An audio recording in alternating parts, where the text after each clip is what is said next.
Several of President Trump's tweets about Hurricane Dorian were recently fact-checked due to false information.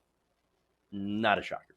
Now, first, let's go earlier this weekend, where Trump tweeted this out.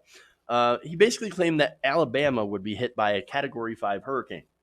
Now, that Category 5 hurricane is now a Category 2. It's still kind of sitting off the east coast of the United States, but it's threatening, the Carolinas, Georgia, etc. There's some warnings on that, as well as Florida. That's as far as I know right now. Not a weatherman. But anyway, that's as far as I know. But Trump, he said, look, in addition to Florida, South Carolina, North Carolina, Georgia, and Alabama will most likely be hit much harder than anticipated, looking like one of the largest hurricanes ever, already Category 5. Be careful. God bless everyone.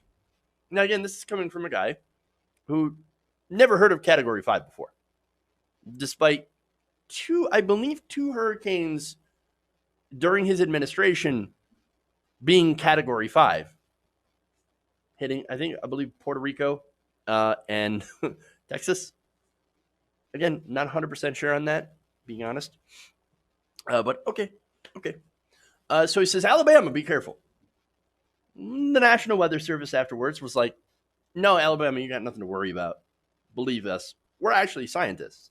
In fact, the National Weather Service Birmingham said this: Alabama will not see any impacts from Dorian.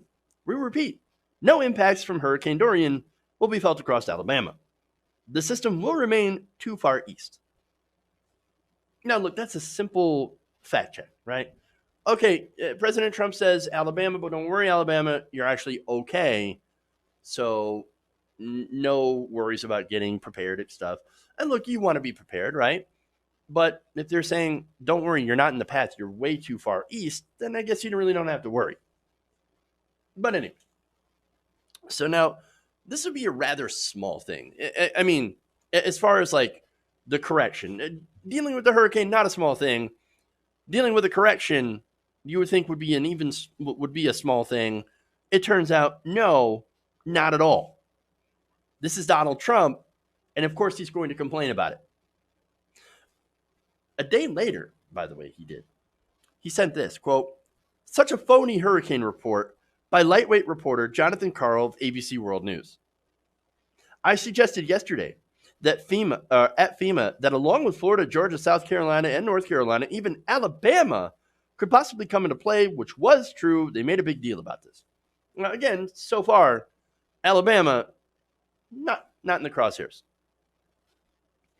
He also said, when in fact, under original scenarios, it was in fact correct that Alabama could have received some hurt. Always good to be prepared. But the fake news is only interested in demeaning and belittling. Didn't play my whole sentence or statement. Bad people. Bad people. What a thin-skinned baby. That's what we're dealing with here. I mean, look, what Trump said before about Alabama is not accurate. But hey, the sentiment was there. Stay safe. Prepare. But maybe you should also listen to the people who's, make this their life's work. When they tell you it's going to be okay, as far as we know from the projections, Alabama is safe. But we will let you know if you are not safe, because that's our job. Look, I believe in facts, right? So if you're wrong about something, then a fact check should be in order, right? I've been fact checked before. Yeah, okay, it's a little embarrassing sometimes, a little annoying sometimes, but you know what? Facts don't care about your feelings, Ben Shapiro loves to say. So, but for Trump, no. I love my feelings over facts. Feelings over facts. Feelings over facts, damn it. I mean, that's who he is. That's what he does. I mean, it's fake news, lightweight reporter Jonathan Karl, bad people. Dude, seriously, just let it go. Let it go. Again, this is his own agency, right? The National Weather Service, part of the government. And it's saying something different than what Donald Trump is saying. So you should actually probably listen to the agency instead. But no, no, dude, he can't let a little thing like this go. And look, it gets insidious about this, right?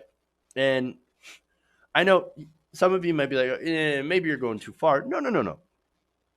By doing this, by refuting scientists and factual information, he's done it all sorts of times. He's saying that, no, I'm the only authority that you need to listen to. Don't listen to the scientists, even though they technically work for me. No, don't listen to the, fact checkers. Don't listen to anything like that. They're all fake news. No, no. Everyone who disagrees with me is fake news. I'm the only person you should listen to. And that is super straight up narcissism. Okay. And not only that, but it's more evidence of the gaslighting that's going on under this administration that's been happening for the last 3 years. Oh no, the things that are happening aren't really happening. And the things people are saying aren't really true. Why? Because I said it, even though we have actual video evidence of it, but they're wrong. I'm right. That is straight up gaslighting, guys. We've been living in a gaslit nation for 3 years. It's a surprise that it doesn't blow up whenever somebody strikes a match. Okay, gaslit. Okay, but anyway, thankfully, one of the bright spots here is the internet, who of course is not buying what he's selling. Here's what some of the responses are to this. Ahmed Baba says, at least 5 people have died in the Bahamas because of Hurricane Dorian. Trump is complaining about the coverage of the hurricane before he's even tweeted out condolences for the lives lost. I'm just sick of this callous egomaniac. Just stop tweeting. You make everything worse. Truer sentiments have never been expressed. Brian Stelter, one of those fake news people, right? And I got my own issues, Brian Stelter, but what he says is correct. He said, Trump shared incorrect info during an emergency, and now he's claiming he was right when he was wrong. His own National Weather Service said he was wrong. This is a big deal. Stelter is 100% correct. Refuting science and factual information. Just factual information. But one of these days, it's going to be like Trump says, the sky's red, when it's actually blue. And I wonder what his fans are going to say. No, it's red. It's red. It's always been red. We libtard. The irony, right? Facts Matter, which is a great handle, says, this is out of control. Now he's literally arguing with himself, and does that a lot. What more do we need to see that he's losing it? There is nothing left to lose. Andy Austri says, the classic Trump double down. Say something stupid and false, get called out for it, be proven wrong, deny you ever said it, then say it again. So predictable. 3 years, man. 3 years of this crap. Donald Kellman said, why don't you leave weather forecasting, a complex undertaking involving supercomputers for calculation, to scientists who also understand the role of global temperature increase on these phenomena, while you claim not to believe the science. Your ignorant ramblings just confuse folks. I said before, the reason he weighs in is he wants to be the authority on these issues. He wants to be Kim Jong-un, basically. He wants to say no, or be the authority on what's true and what isn't. Damn the facts. And if he doesn't like the facts, he will ignore them. He will discard them. That in order to be right, in order to win. In fact, RLC says, Trump can't admit he made a mistake, even with recorded evidence. And that's who he is. He cannot admit to a mistake, because then he would admit that he's wrong and a loser. I mean, look, he's almost like the level of insanity here is almost like, and what he wants is comparable to North Korea. In North Korea, people are taught by the government, right? By the agencies, by the leaders, that the leader himself is descended from a deity, or that the leader himself actually is a deity, right? That's why you heard these old stories, and I swear, right? As far as I know, this is true. That they're taught that the North Korean leader does not go to the bathroom, bowls a perfect 300, and has no anus. Well, we have an anus, and his name's and he's the president. Okay, anyway, um, Ben disappointed.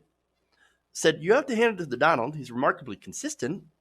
Through natural disasters and mass shootings, he still manages to only think about number one. It's true. And of course, he shows massive ignorance. Same guy who says, to Puerto Rico, it's an island surrounded by water, big water. One of the wettest hurricanes from the standpoint of water. What does it even mean? They don't care. His fans don't care. They love everything he does. And look, at the end of the day, this is 100% correct. He can never be wrong and never not be the victim. And by the way, he has zero empathy for other people. We have a sociopath for president, and we've had him for nearly 4 years. And guess what? We got to get rid of him. Now, Nancy Pelosi refuses to do anything about it, refuses to impeach him, right, for any his potential crimes. Okay. The 25th Amendment's never going to happen because you have cabinet members that are basically now Trump sycophants and will do whatever he wants. We don't have any adults in the room. We never had any adults in the room. None who would ever challenge Donald Trump. Why? Because the Republican base loves him. He has over, 70%, 74% among Republicans. It was up to 90% at a certain point. They're not going to get rid of him. So, you know what? The only way that we can, vote him out.